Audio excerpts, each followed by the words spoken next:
Good evening, and welcome to our Ashesi event in New York City. I have to say I'm extremely impressed. My wife and I, we're residents of Washington, D.C. I doubt that in Washington half of the number of people would have shown up in this weather. Most likely the event would have been canceled. But it shows you the strength of New York. My name is Peter Woike. I first of all wanted to say thank you also to the McNulty Foundation who co-sponsored this event. I've been a very proud member of the Ashesi University Foundation since 2005. My personal interest in education was awakened during my 6 years as CEO of the International Finance Corporation, the World Bank's private sector arm. Having been brought up in the, you will realize it by now, German school and university system, and having witnessed my children growing up in the American educational system, I was often shocked by the miserable state of education in poor and developing countries, but particularly by those in sub-Saharan Africa. I remember my great frustration when I paid my first visit to Senegal in 1999, and I was told that Senegal graduated every year 8,000 students from its universities, but the sad thing was that 90% graduated with a degree in French literature. All of you know that Ashesi has been the brainchild of Patrick Awuah. Many of you have taken a keen interest in or have even supported Ashesi with advice and money. You did it because Patrick had a different vision for an African university than what could mostly be found on the continent. Established in 2002, Ashesi now calls a beautiful campus outside Accra its own. It has 600 students enrolled in its liberal arts college and will open soon its doors to a newly completed engineering school in September.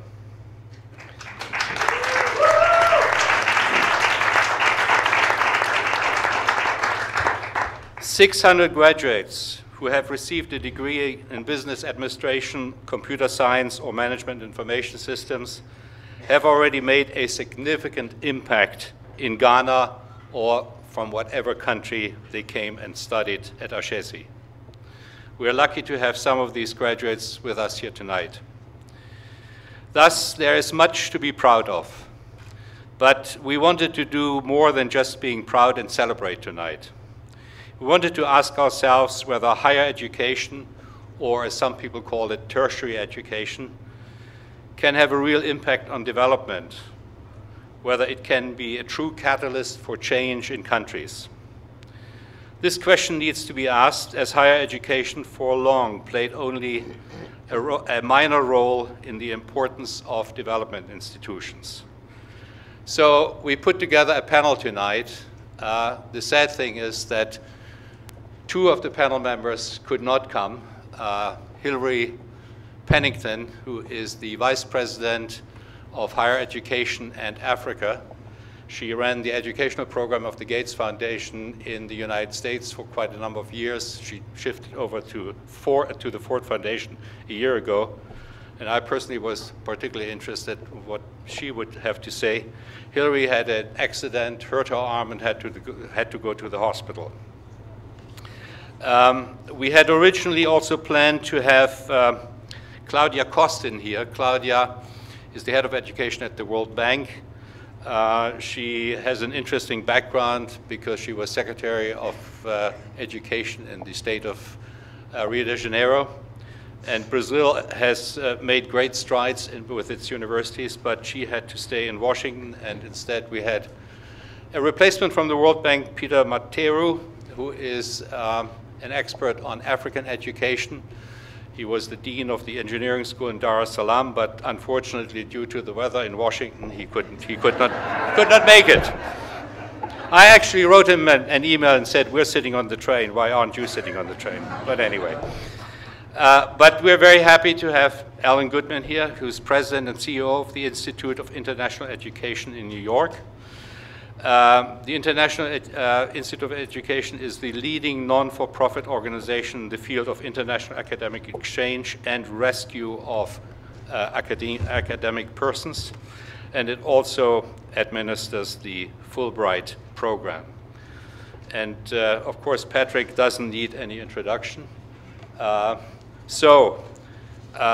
start. I will sit down. I will try to moderate, and hopefully it will be an interesting 45 minutes, and then I will give lots of time to questions to these two gentlemen.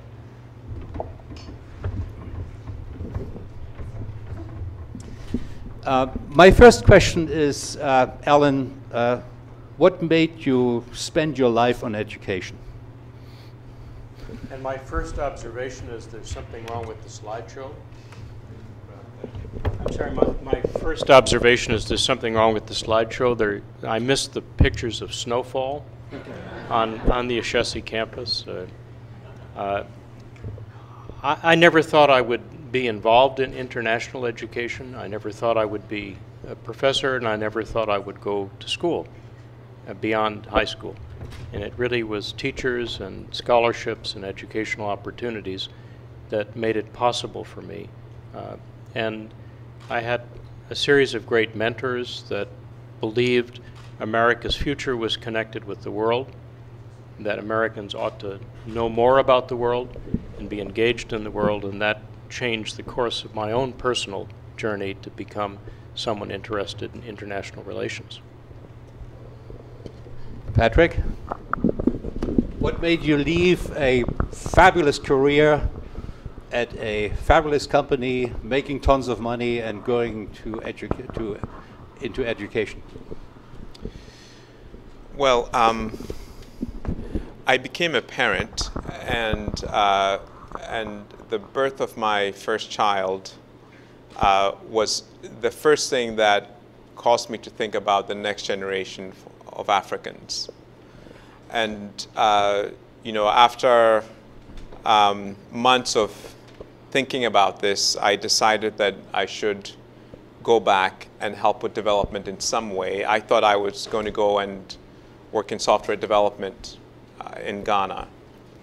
I settled on education for a couple of reasons. The first was that I realized, as I was thinking through setting up a software company, that there were lots of students graduating out of college in Ghana in computer science who had never used a computer, but they had majors in computer science. And basically what they had gone through was an education in mathematics, and they were writing code on paper, they were memorizing algorithms and so on. So that was the first indication that there was an issue with the way education was being done. And I also realized that in conversations with friends and family, that anytime we took any problem and tried to drill down why it was, we settled on leadership as a fundamental problem. Leadership as defined by all the people in positions of influence or responsibility who were accepting the status quo or were not problem solvers, or in some cases just corrupt. And so it seemed to me that tackling that problem was important.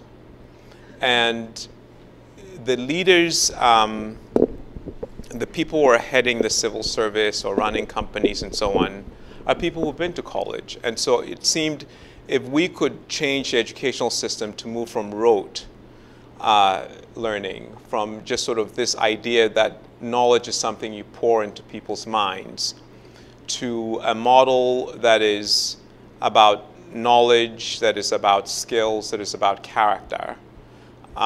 So teaching people to think critically, to be problem solvers, to care, to have compassion, and so on, that we could change that we could change the trajectory of Ghana and countries like it. And so really that's how I found myself involved with education, is this initially thinking about a software company and then thinking, okay, there are more fundamental issues that need to be addressed. and education is a very important one. Thank you. I worked at the World Bank, at the International Finance Corporation between 1999 and 2005, at a time when donors, development institutions actually, in my humble opinion, paid very little attention to higher education. I only spent 6 years at the World Bank, but I learned to use statistics. That's what the World Bank is very good at. And I was amazed when I looked back that enrollment in higher education in the developed countries hovers around 60%. In some countries it's slightly higher. The US reaches about 70%. Africa, sub-Saharan Africa, is 6%, the enrollment in higher education. And in some countries, average is 6%. In some countries, it goes as low as 1%. And it's interesting to see that in the 80s, development institutions actually spent quite a bit of money on higher education. The World Bank's budget was evenly divided between primary, secondary, and higher education in the 80s. But then dropped dramatically in the 90s. For higher education, the budgets dropped down to 7%. And it was, the whole emphasis was on primary education.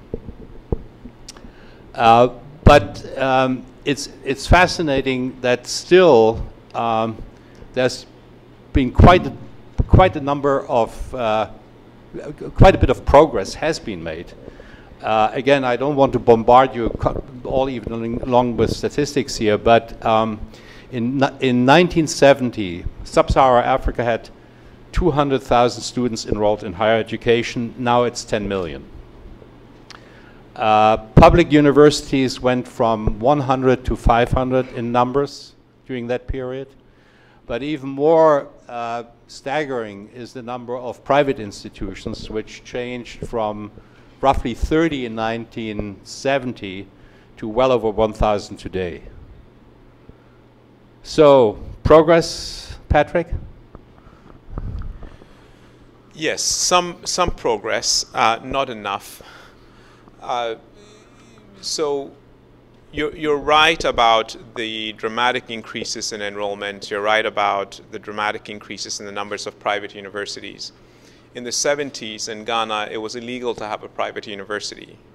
So what we're seeing is as Africa moved from the military regimes to more democracy, there's been more of an opening up in the academic space. I mean, those governments saw intellectuals actually as a bit of a threat. So that's part of the reason for this growth.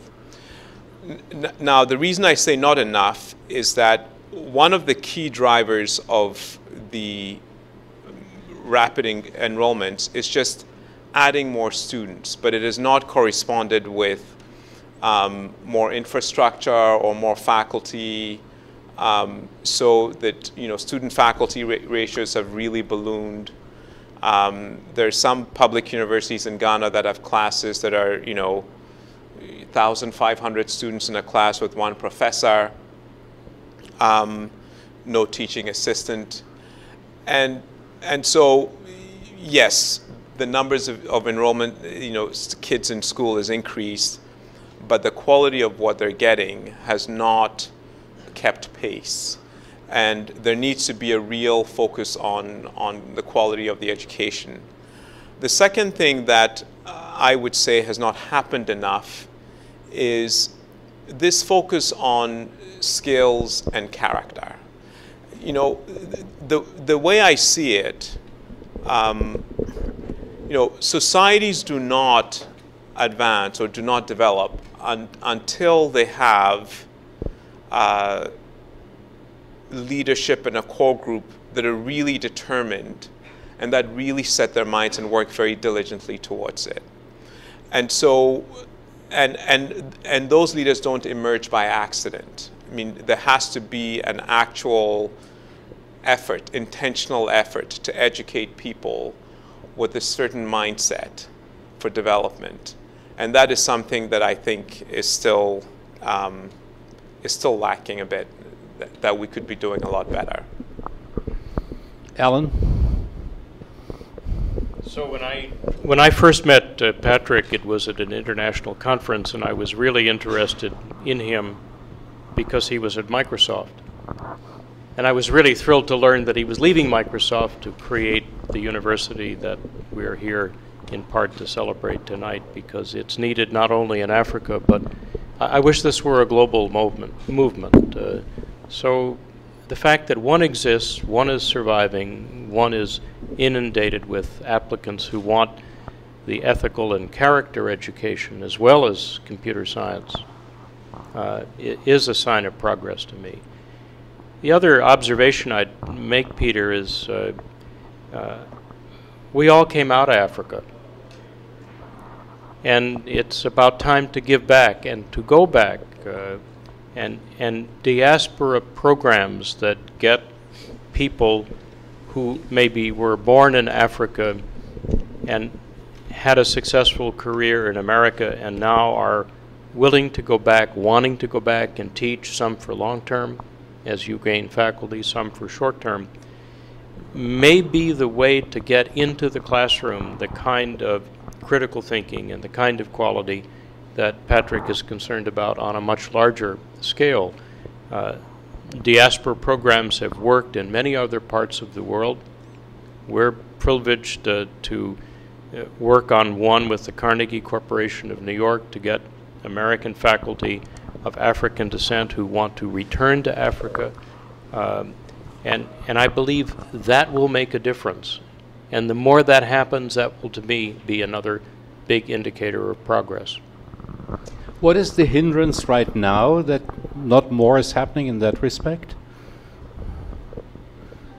I think people come here with the idea that they're going to live and teach in America.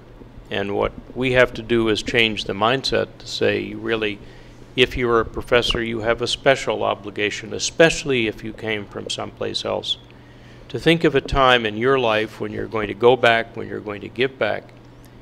And we need universities, and one of the beauties of the Carnegie Project is that universities are participating with us, encouraging their faculty who came from Africa to take 3 months, 6 months, and go back and offer a module, offer a course.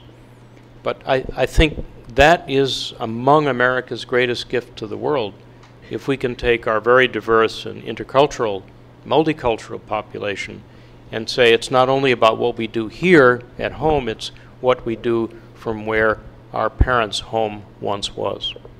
I was quite intrigued when we talked before, you and I, you mentioned that one of your big programs is, pardon if I put it this way, rescuing academics. And perhaps you talk a little bit about this because it's quite fascinating. But you also mentioned that a lot of these rescued academics actually want to go back to their countries, right? So another part of the Institute, in addition to the Carnegie program and the Fulbright programs which we administer for the State Department, is the Scholar Rescue Fund.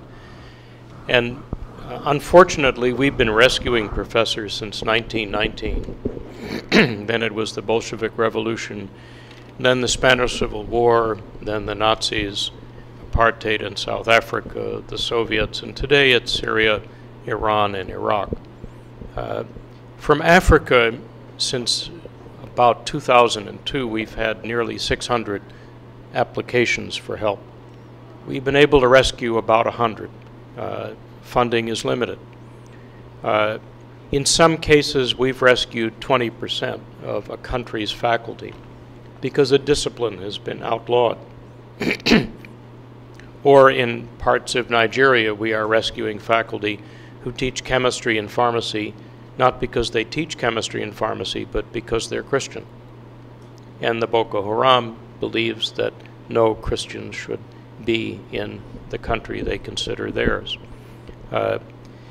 What has struck me about the thousands of faculty we have rescued is when you ask them, what would you like to do? None of them say, I want to live in Florida. None of them say, I want to be a refugee. Very few seek asylum. What they want to do is go back. And so in part of our effort when we rescue faculty who are African in Africa, we try to place them next door in a next door country. They can monitor the situation at home, and they want to go home because they're supervising PhD students, they're running medical clinics. Yes, they're in grave danger either from terrorists or governments or criminals, but the overwhelming desire is to go home. And we're also finding the Americans of African descent who have settled here have the same overwhelming desire to return home if they can and to help. Have you realized this as well, Patrick? Do you see the Ghanaian diaspora wanting to come back to a place like Ashesi? Yes, I mean, we've quite a few of our faculty are people that we recruited back home from the United States and the United Kingdom. And, you know, there are a lot of people that I think would like to come home if they can find a rewarding career. In our case, these are people who've, you know, they want to come back, but they want to come back to an academic institution that has the ethos and the principles and the values of what they've experienced here, for example. One of the keys to unlocking that has been helping them pay off their student loans in America. Because, you know, you have dollar-denominated loans here. You know, you need to work here in order to be able to pay those off. And so that's something that we're trying to do more of, is just unlocking some of the student loans so they can come back home.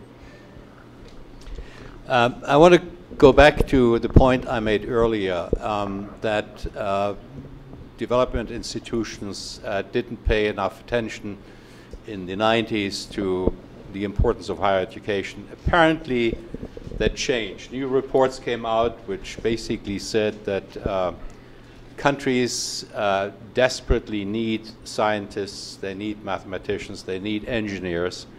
If they want to continue to maintain the infrastructure which was built by, whether it's the World Bank or the Chinese, whatever, they need better health workers, they need doctors. It increases the salaries, it attracts more investment. I think that is all recognized. One thing, and that's perhaps a little bit frustration on my side, which puzzles me. From my introduction here, you probably know that I'm very, very passionate about Ashesi.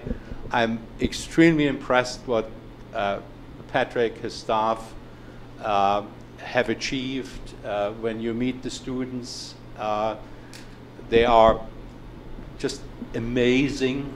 I have traveled during my times at the IFC a lot through Africa. I was in Africa at least twice a year. And after I saw Ashesi, I ran around the world and said, this is the best, this is not the best university. I said, this is the best development institution. And I was puzzled that despite the fact that so much more attention was paid to to higher education, that Patrick wasn't overwhelmed by people who wanted to give him money, to enlarge it, to make it bigger. It's fascinating. William Easterly, who was an economist at the World Bank and is now a professor at NYU, he wrote a book, The White Man's Burden, in 2006, and there's a vignette on Ashesi, the history of Ashesi, and he says he's astounded that not more people are knocking on the doors and want to support Ashesi. Surprised at your side as well, Patrick? Or Allan? Oh, please. Well, to tell you the truth, I was surprised as well. By the way, the IFC did make an investment in Ashesi, and we're 2.5 years to make up the money. And we're very grateful for it. Look, I think, you know, part of what has happened is, you have development organizations that have programs that they're doing, and they're very prescribed. So they spend a lot of time planning, and then they allocate a project and funds to it. When they eventually said they're going to do higher education, they did so at a time when Africa and the world had woken up to the fact that, look, higher education is really important. But they also did it at a time when private universities were just starting. And so if you're a foundation program officer, the universities that you knew about were the public universities that had been around since independence in Africa, and those were the ones that they all gravitated towards.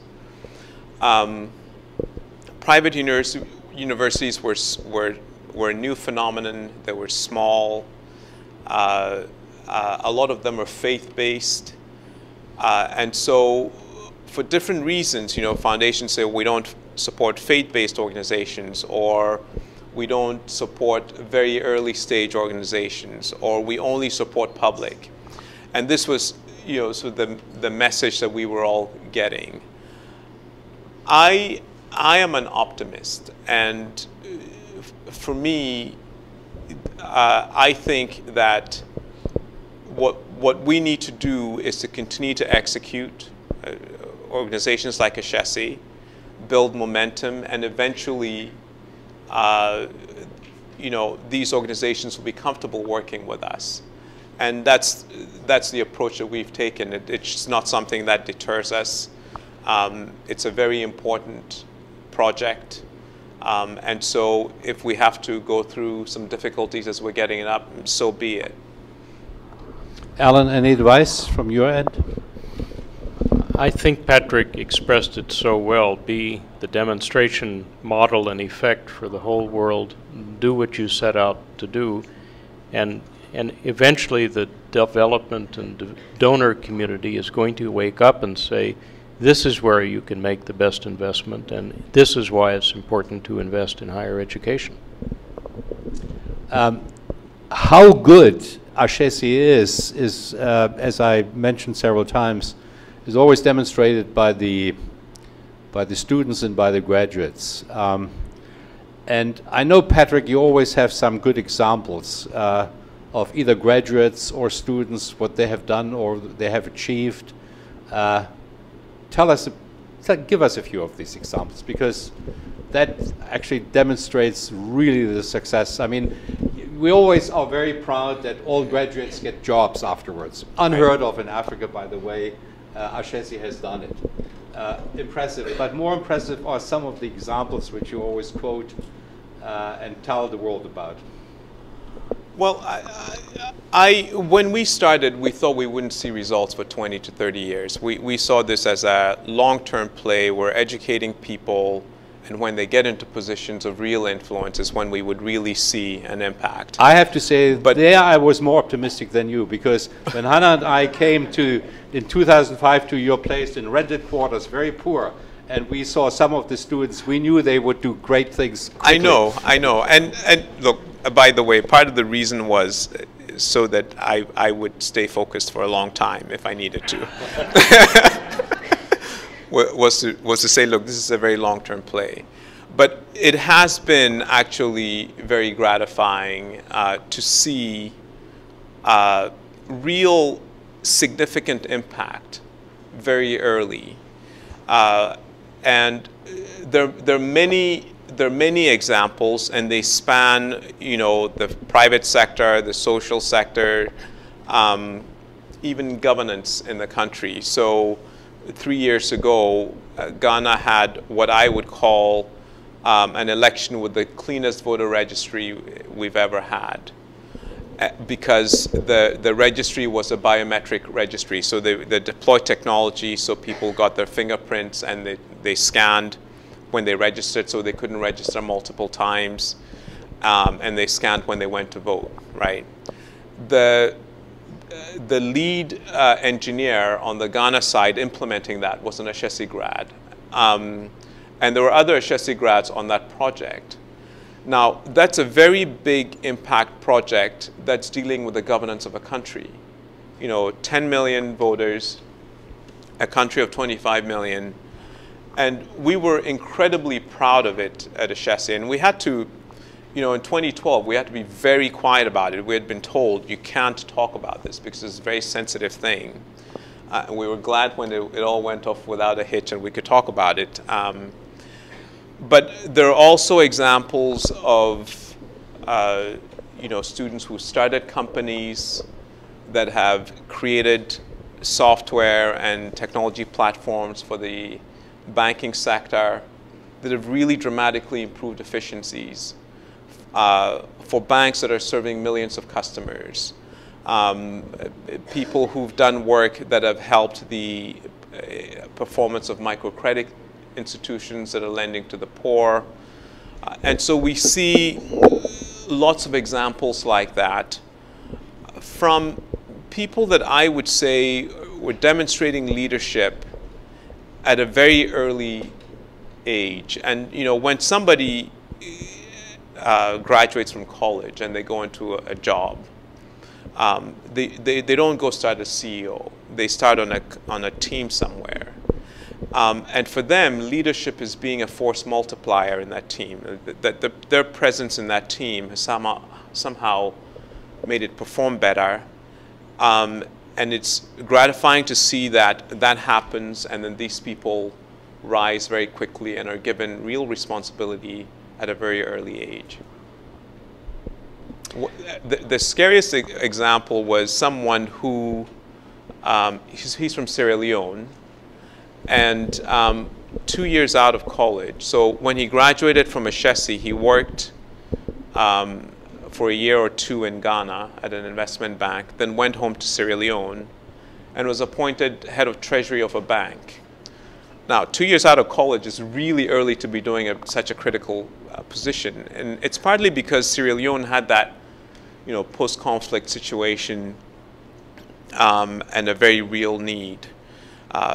But again, we look at that and say, oh, okay, so we did something, and this young man is making a big impact in helping, set, his country on a different path.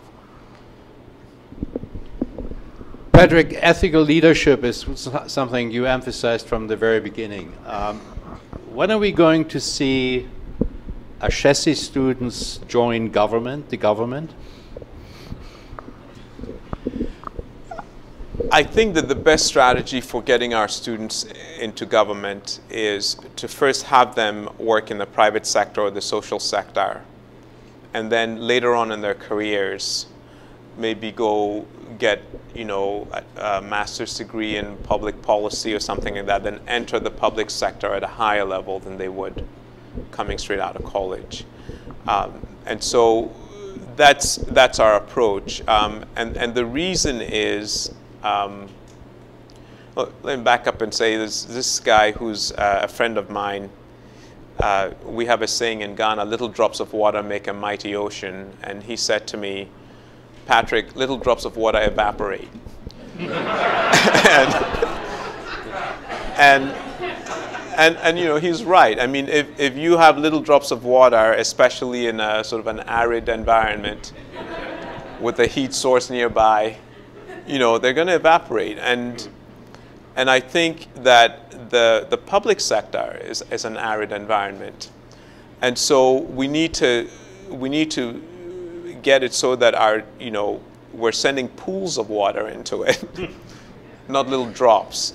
So that's what we're trying to do. Well, before I ask for questions from the audience, I have one last question. We have a liberal arts section with 600 students. We're opening the engineering school with 200 to 300 students soon. 300 students, yeah. As we said, graduates get jobs. They are much looked after. We have 50% women, which is amazing for any university in Ghana. I'm not asking Patrick this question. Now, I don't know, perhaps there is a extremely wealthy, benevolent person amongst ourselves here. He's so impressed what he or she has heard, and he will say 50 million to you, Patrick. Allan, what should we do with $50 million if you look at Ashesi today? Simply expand it. Keep the model, keep the emphasis on ethical leadership. It's clearly responding to a need.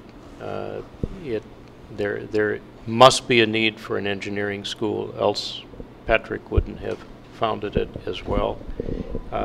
What I hear about Ashesi from afar is that when people hear about it, they want to go there, and there's just not that much opportunity still in Africa to have the kind of education that Patrick is talking about.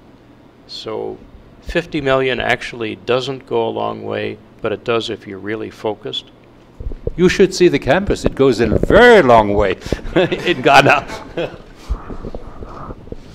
I'm not going to ask you what you will do with $50 million. That's fine. But if you're keen, please.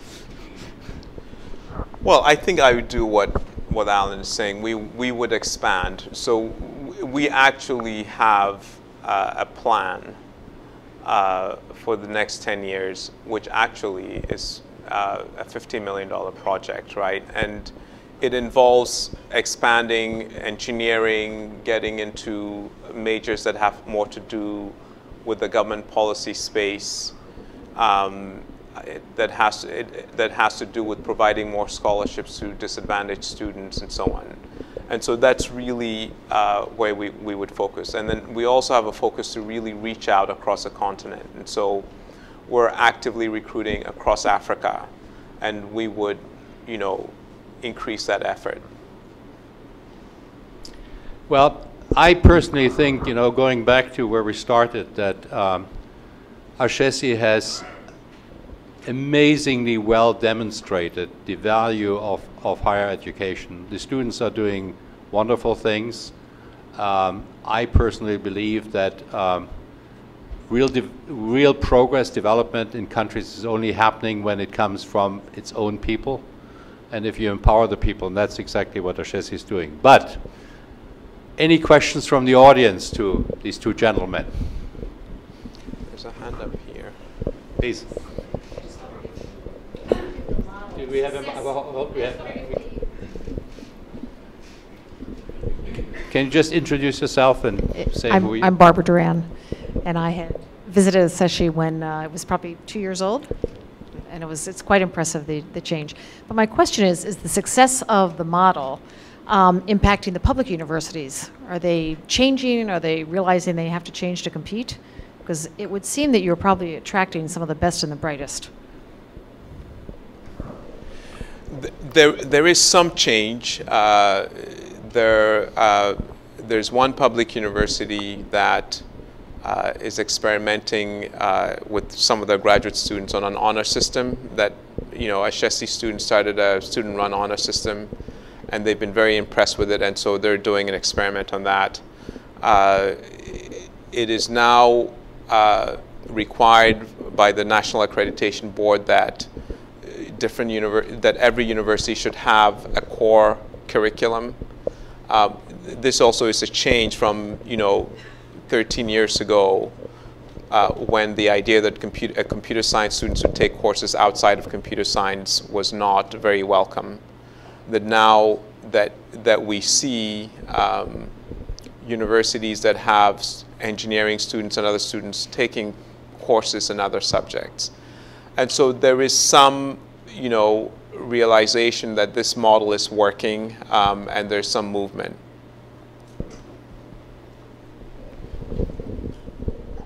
How you doing? David Cannon, Connecticut College. You mentioned about getting scholars returning home. As you know, at Ghana, W.E. Du Bois, Maya Angelou, David Lewis, historian NYU, Nkrumah invited them when they lived in Ghana for a while. And is there an effort to reach out to the African-American scholars to come to the school, teach a semester, building that connection between Ghanaians and African-Americans in diaspora? Was that for me or for Allan? Very much so. We've had one round of a pilot program. We had almost 500 applications from African American scholars here to go and teach in Africa. We were able to make 93 grants. We're about to do a second round. And it's not just that they want to do it, it's the African universities saying, we want a scholar in this field to come. Here's the opportunity for them.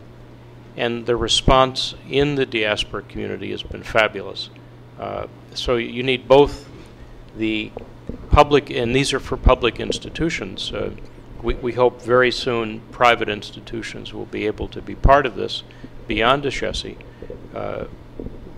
But it helps a lot when the university says, yes, we'd like to try this, and then the response on the American campus is really significant.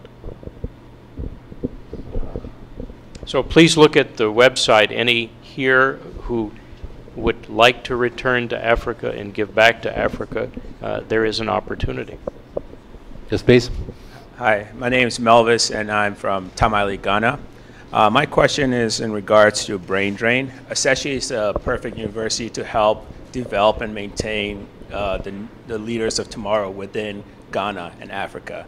What are your experiences, what are your perceptions and from your experiences to how we can help bring back those students or Africans who had the opportunity to go abroad, get an education, but then saw greater opportunities elsewhere and are now living abroad and not really as connected back home anymore?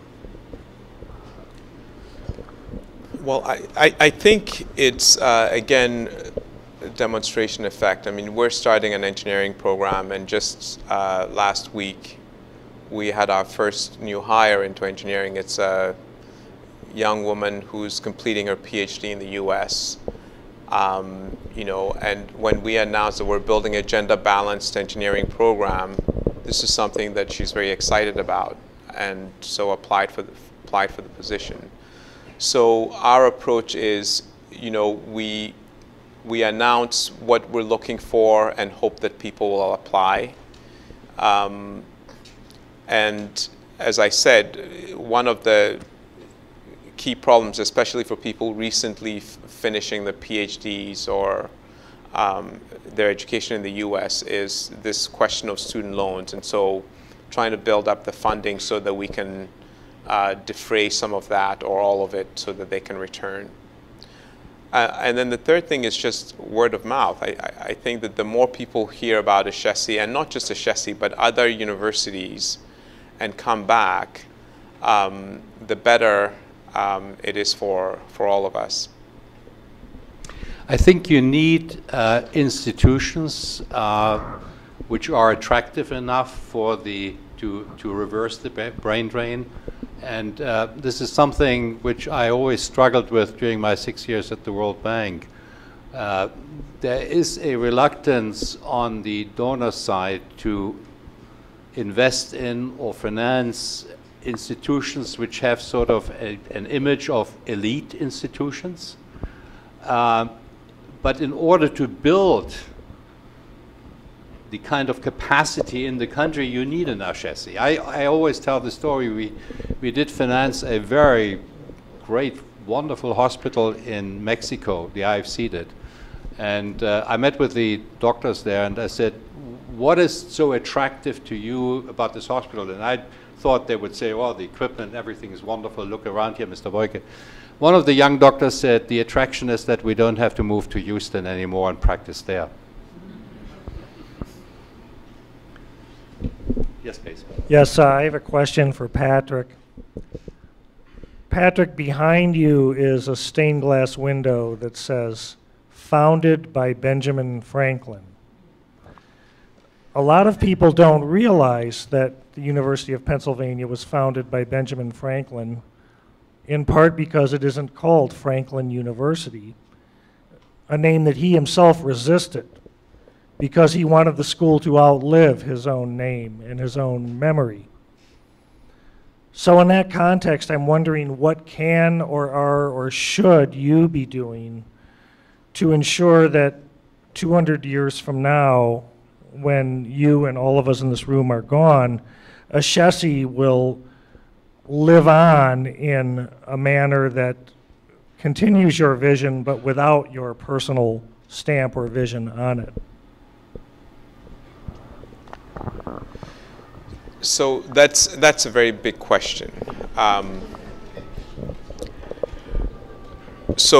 Look, I've got to admit that when I started Ashesi, one of the things that I thought about was legacy.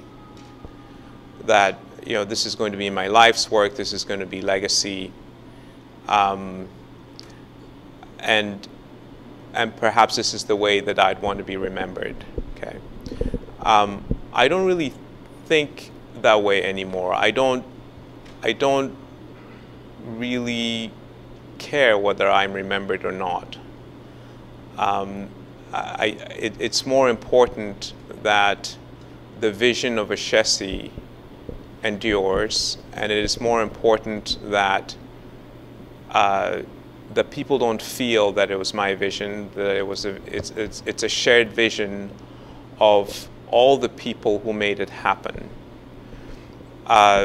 So the way I think about the endurance of Ashesi today has to do with a couple of things when I think of sustainability.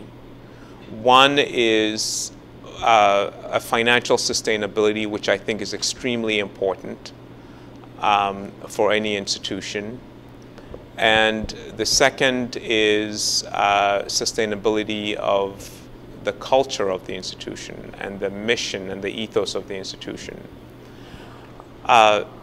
Those two things can happen if people own Ashesi, if the students own Ashesi, if the alumni own Ashesi, if the faculty own Ashesi, not only today but into the future.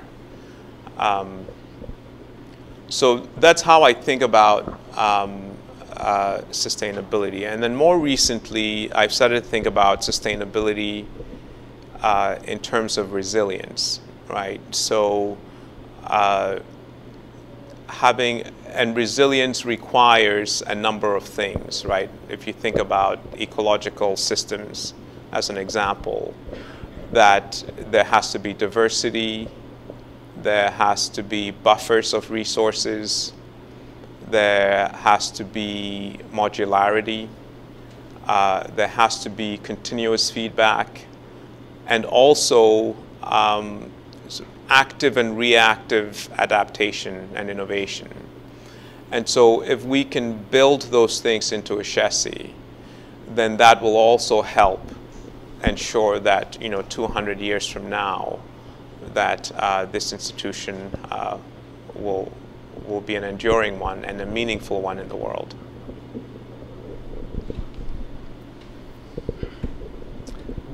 Yes, please. Two more questions.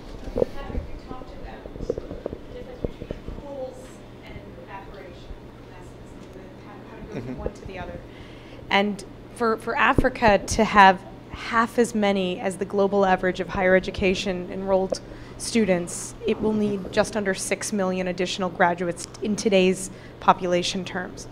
So what are the three key things that have to happen to get anywhere closer? Okay.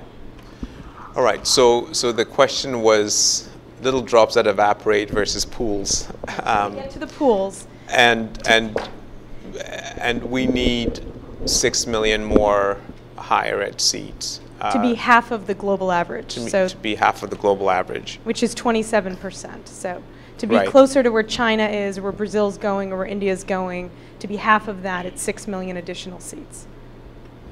I think it comes down to what Peter started this conversation with, that there needs to be a consensus that we need a dramatic increase in higher education in Africa, and we need to treat it with very high priority. And so it's going to require more funding, and that funding, I would say, needs to be diverse. I mean, there will be some government funding, there will be some private funding. We need both. But I would also say that beyond the 6 million seats, this question of quality, even for the existing seats, is really important, because we can say we have 10 million kids in college, but do we have 10 million college-educated people after the 4 years they're in college? If we don't get the quality right, we have a problem. And when I think about the future of Africa, we'll just think about 2050, which is 35 years from now. In 2050, Africa's population is projected to be 2.4 billion people. Today, it's 1.1 billion. So within the next 35 years, within a generation, we will need to create economies that create jobs for an additional billion people. 25% of the working age people in the world will be in Africa in 2050. Nigeria will have a larger population than the United States. So the challenge at hand, the task at hand is enormous. The people who are in college today, 35 years from now, will be leading Africa, just because they're only part of 6% of their cohort, okay? And they have to be not just good leaders, they have to be amazing leaders. Good will not be good enough. They have to be really exceptional. And so we really need to look at the quality issue with a great deal of seriousness. We had one more question here. Sorry, Sorry, it will be brief. Just real quick, true or false, I'm so impressed by what Ashesi grads are going on to do, their placement rates. But true or false, universities' participation in development is limited to producing students who will create positive social impact. True or false? Or is there more to what universities can do, or is it primarily just what they instill in their students and what those students will do? Well, universities do more than just produce students, right, or graduates. Universities also do research.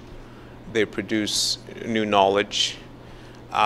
Universities hopefully contribute towards their environment. One of the things that I was at the WISE conference with Al last year, and one of the things that I left with is this idea that we should have universities without walls, not ivory towers, but universities that are really actively engaged in the communities around them. And so it's not only about producing student learning, but other things as well.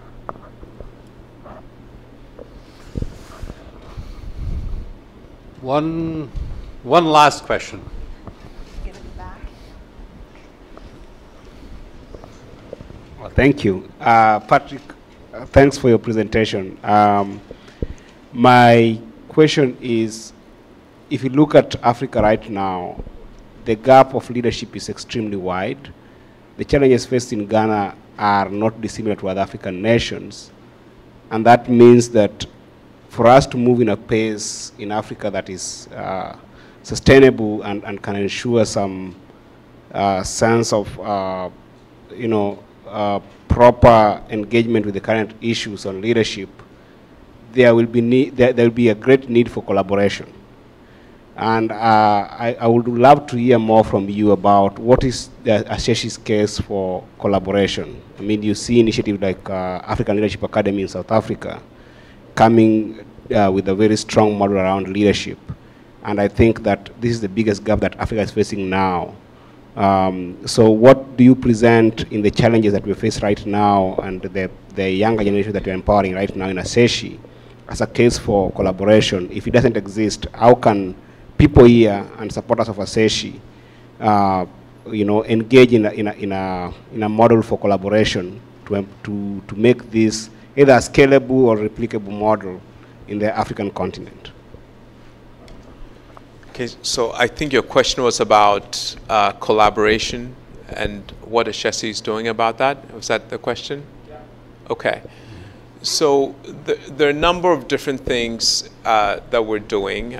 We need to be doing more.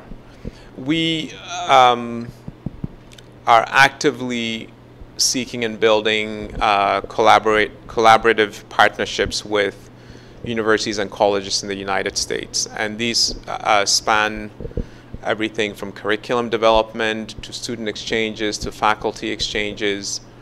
And we are now in conversations around doing joint student projects. We need to be doing more collaboration, I think, within the continent. So we need more active engagement with other institutions in Africa. We will probably start with collaborating with institutions in Francophone Africa and trying to get sort of that cross-cultural engagement and multilingual engagement with our peers in West Africa. But I also really hope we can be doing things like faculty exchanges and joint projects and so on as well with universities in Africa.